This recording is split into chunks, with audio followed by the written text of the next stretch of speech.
বাইরেও গরম, ভোটেও সরগরম। ভোটের আগে ফের উত্তপ্ত বাঁকুড়া। বুধবার ভোট প্রচারে বাঁকুড়ার ছাতনার জগন্নাথপুর মোড় এলাকায় যান সুভাষ সরকার। গত 5 বছরে আপনি এলাকার জন্য কি কাজ করেছেন? প্রশ্ন করতেই শুরু হয় বচসা, রীতিমতো হাতাহাতি শুরু হয়।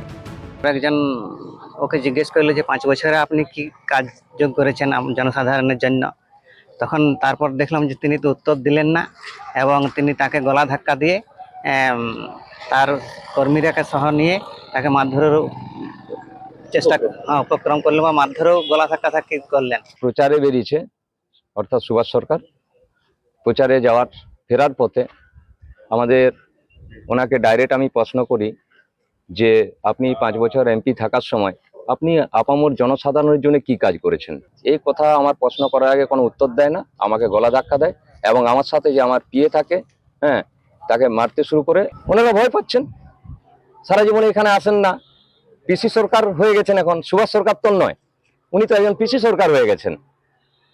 উনি ভালো করে এই যে এমপি পদে আছেন, এমপির তো যোগ্য নন। যদিও সুভাষ সরকার এই অভিযোগ সম্পূর্ণ অস্বীকার করেন।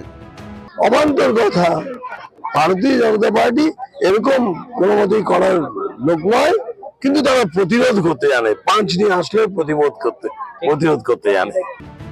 একদিন আগে গত মঙ্গলবারও প্রচারে গিয়ে জলের দাবিতে সাধারণ মানুষের প্রশ্নের মুখে পড়েন সুভাষ সরকার।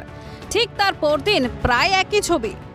বাঁকুড়া থেকে স্বরূপ রায়ের রিপোর্ট, ক্যালকাটা নিউজ।